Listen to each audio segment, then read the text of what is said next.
porque estaban como reinando, ellos vivían como si ya estuvieran reinando. Entonces Pablo, de alguna manera, usando justamente este recurso que es muy bíblico en un momento dado, y él lo usa muy a menudo, de la ironía, les está recalcando y les está diciendo que ellos pretendían que estaban reinando, pretendían que ya estaban en el reino, pretendían que el reino ya estaba en sus vidas, en el sentido de que vivían en el reino, aquí en la tierra, y Pablo les está diciendo que ojalá fuera así, porque así de esa manera ellos también estarían reinando juntamente con ellos. Evidentemente, insistimos en el punto eso es una ironía, porque no era así, lo que pretendía decir era todo lo contrario, que no era el momento aún de reinar.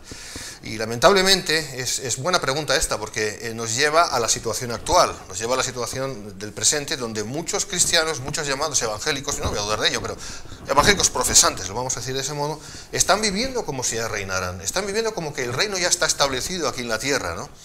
Y vemos que el problema de fondo en todo esto es un mal entendimiento, ese mal entendimiento de vivir el presente es por un mal entendimiento de la cuestión del futuro.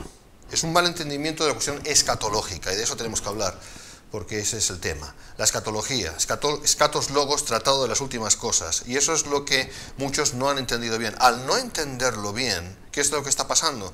Pues que están viviendo de manera desaforada, de una manera en su imaginación, lógicamente, que no se corresponde con la realidad bíblica, ni muchísimo menos.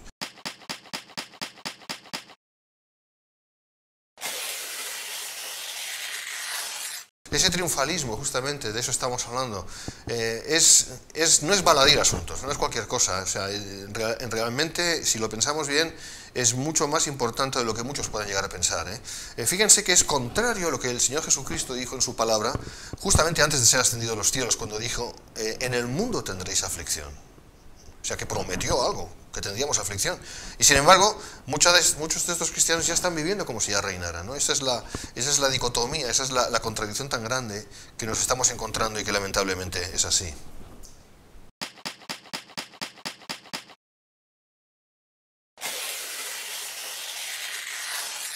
Bien, es un elemento que quizás no se sabe, no se conoce mucho por su propio nombre. Muchos son dominionistas y no lo saben, esa es la cuestión. Pero dominionismo es una exaltación del presunto dominio de la Iglesia aquí en la tierra. Se le llama teología del dominio, se le llama dominionismo, se le llama reino ahora, en inglés kingdom now.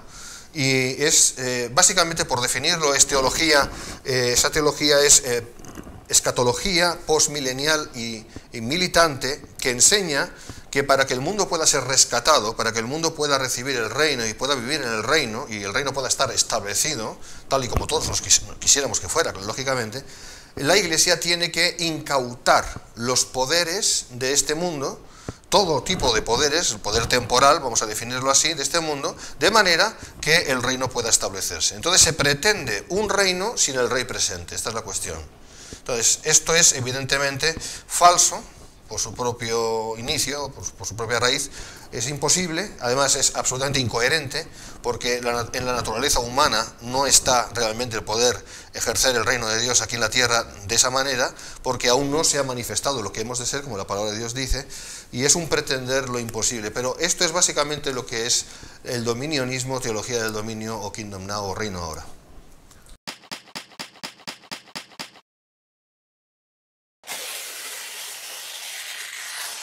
Sí, son palabras un poquito extrañas, difíciles de pronunciar, pero que son muy importantes en cuanto a entender los conceptos, porque si no entendemos estos conceptos no entendemos nada de escatología.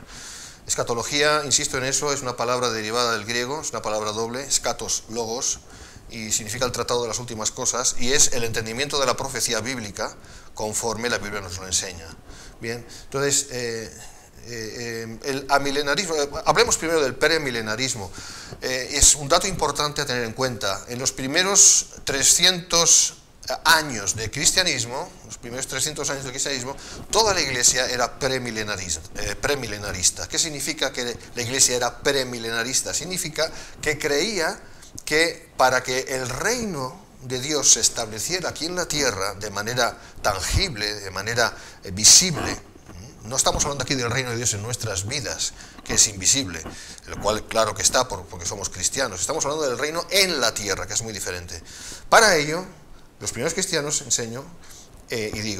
creían que el rey tenía que venir. O sea, el rey tenía que volver y reinar desde Jerusalén y entonces se iba a empezar el reino llamado milenial, del cual la palabra de Dios suficientemente nos habla, sobre todo en Apocalipsis capítulo 20, y eso lo creían, como digo, los cristianos en los primeros 300 años de la historia cristiana.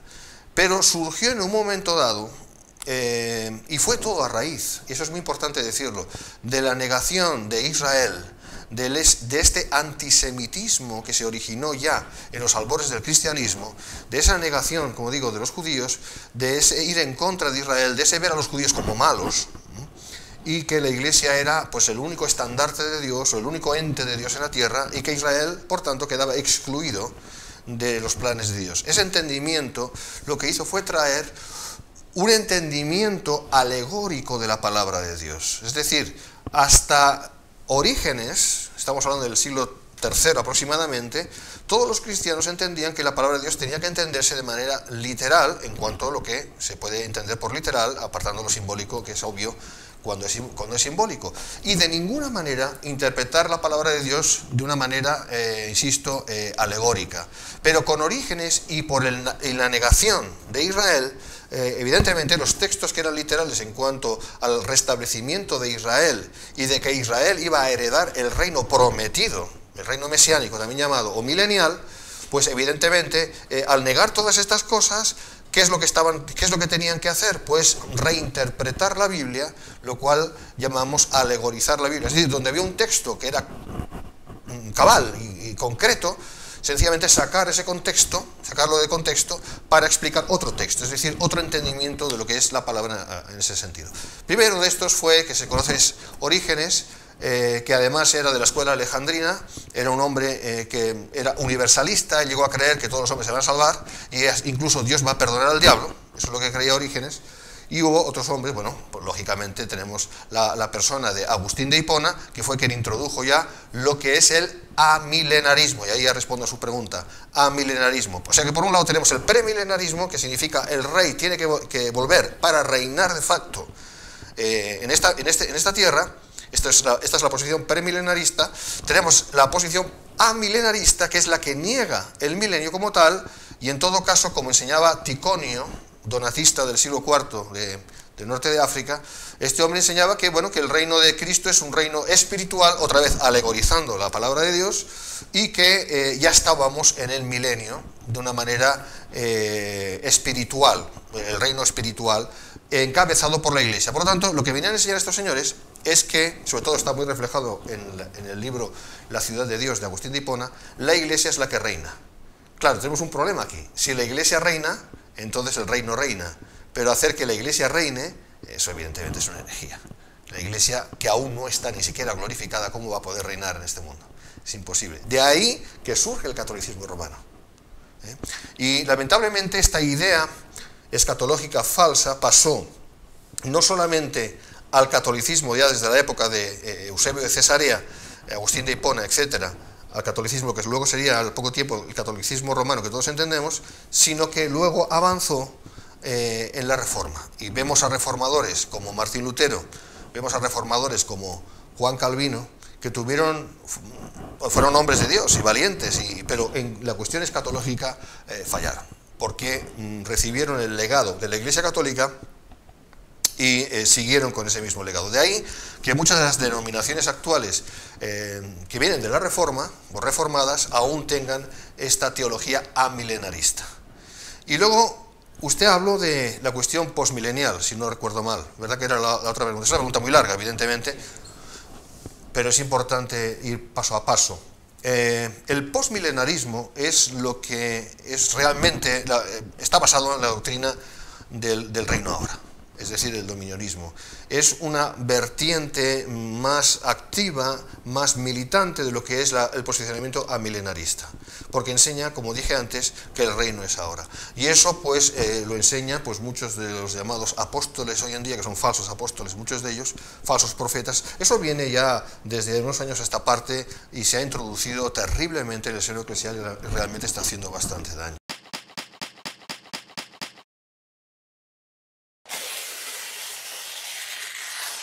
Bueno, no está haciendo mucho daño a la Iglesia ahora, ha hecho mucho daño desde que empezó, porque, mire, es una cuestión de intencionalidad, y ese es el problema y el asunto.